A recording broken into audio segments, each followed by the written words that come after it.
Did Fortnite Battle Royale kill Paragon? Strap in, because to answer that one, we need to go back. Way back. It was in 2016 that my relationship with Epic Games really developed. They'd invited me to playtest their game in London during the closed alpha, at which point I met Arctic or KL, Mooney and Steve Superbill, as well as a whole host of other Epic employees.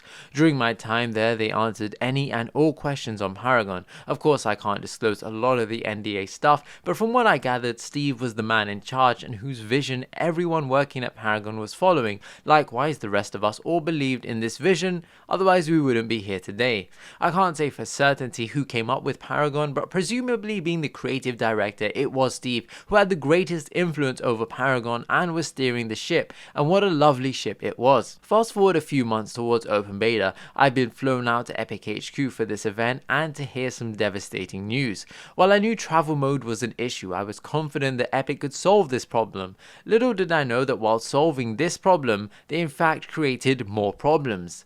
Now, if we just take a step back for a second and think about game development. Paragon, I believe, was in development 3 years prior to open beta, so around 2013. That means from 2013 to maybe 2015, Legacy was created, a map that took 2 years of development. It's likely that the map was planned before they even started writing a single line of code, since the map is the most important part of a MOBA. So we can assume that Epic spent 3 years perfecting Legacy, and in the worst case about a year or two.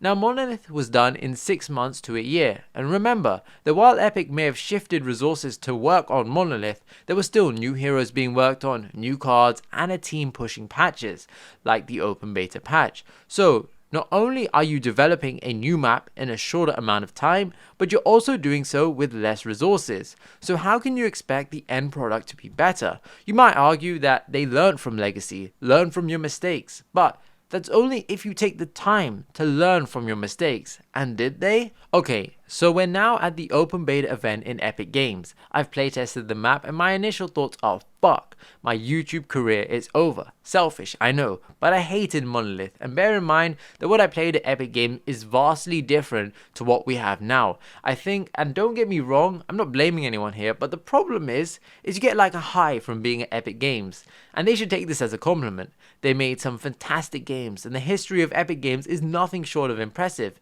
But what that kind of does is it blurs perspective. You see things they have in the pipeline like heroes, skins, cards, or whatever it may be, and you're blown away that you kind of accept the fact that they know best and Monolith is the right step forward.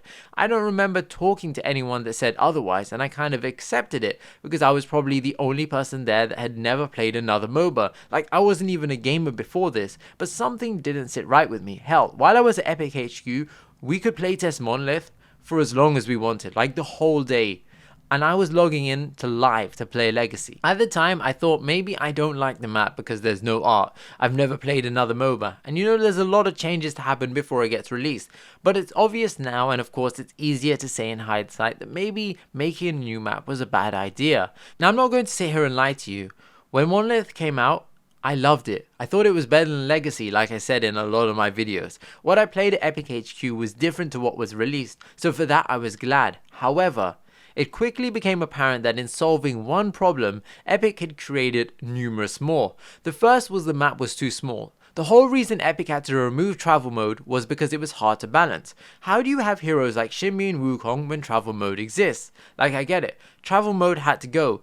But what I don't understand is why you say, well, we gotta get rid of travel mode, and we can't speed up the base movement speed anymore, and then you release Monolith, create more problems, only to increase the move speed to around the same move speed as travel mode on Legacy, on a map that is just too small for it. At the same time, you create a 2v1 lane, which you later revert to a 2v2 lane, indicating that there was honestly no foresight into a lot of the map design. Remember what I said about learning from your mistakes? That right there proves to me that they didn't.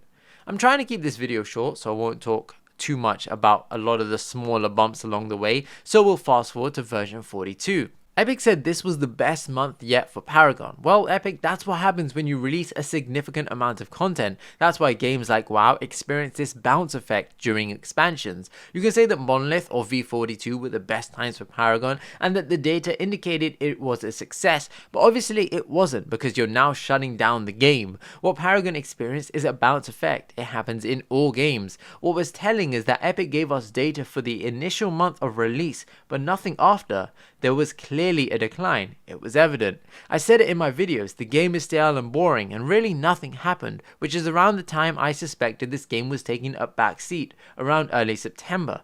The reason I say this is because Epic was supposed to announce another tournament and really grow the competitive scene after PEX. If September was such a great month like they said, they would have announced something. Keep in mind that I think Fortnite was released on September 26th and didn't really blow up until the following month, so that's not even the picture. I don't even think Epic expected Fortnite to blow up as quickly as it did, so I don't think Paragon even took a back seat because of Fortnite. I think Paragon took a back seat because no one had any idea where to take this game. We didn't get any new heroes after September apart from Terra, any real indication that new cards or gems were coming, and in my mind I'm like, I don't think Epic know what they want to do with Paragon, but I happily went along with it because I never thought Epic would shut down Paragon. In hindsight, I see a lot of writing on the wall. There was signs, there was clear indications, and this was all prior to Fortnite. Now don't get me wrong, I don't blame anyone. I don't blame Epic, I don't blame Cam Winston, I don't blame Steve, I don't blame a single person at Epic Games, because while their decisions might not have aligned with what we wanted, they ultimately wanted the game to succeed. So we're now at a point where the initial vision of Paragon is so far from what it once was that there really is no clear path to a future. A vision that Epic had shared with me back in 2016 was different to a vision they had at the open beta event, which was different to a vision they had at the end of 2016, which is different to the vision they had in 2017. Whoever was steering the ship was just as bad as me, and if you know anything about me, all my ships end up sinking. Please no. No. No!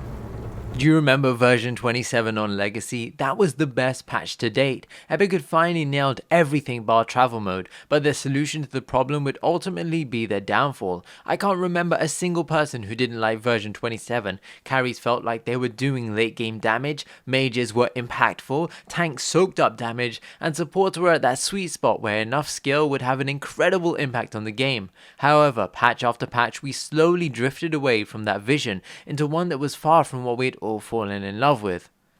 Now we come to the question of, did Fortnite Battle Royale kill Paragon? While you may disagree with this answer, I think no.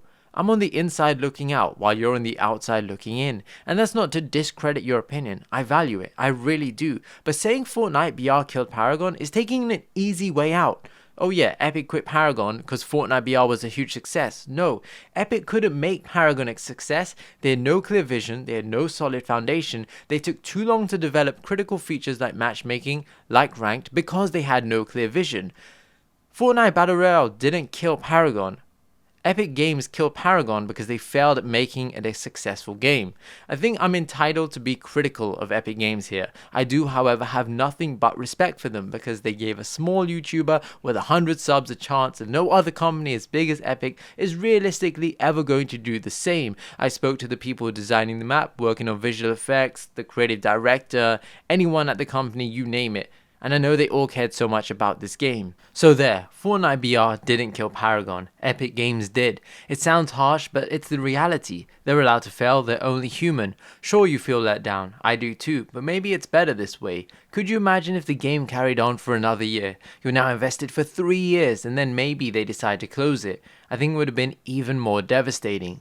The reason I made this video is because a lot of people sort of boycotted my Fortnite videos or are just boycotting Fortnite in general. Firstly, supporting any video on my channel is you supporting me, not Epic Games. Epic Games don't receive a cut from my YouTube revenue. I'm not even a drop in the ocean for them. So all you really do is boycott me and hurt the channel. But you're entitled to do what you want, and honestly, I'd rather build a community of people that are positive, uplifting, and can see the light in even the most darkest of situations. Because at the end of the day, this is only a video game. People have it a lot worse. I look forward to reading your comments and getting your view on the topic. Not that it can change much, I just thought I'd make this video to set the record straight. A lot of people ask me, Ace, how can you even play Fortnite or anything to do with Epic Games? And I'm like, how could I not? I'm only here today because of something they created. I only have a channel because of them. I only have you, yes you, because of them. They literally handed me the tools to make something of myself on YouTube, and I could never be mad at someone who gave me that opportunity. I do, however, understand that not a lot of you will feel the same, and you're completely entitled to your own feelings and opinions about Epic Games. Sure, it's left a sour taste in my mouth as well.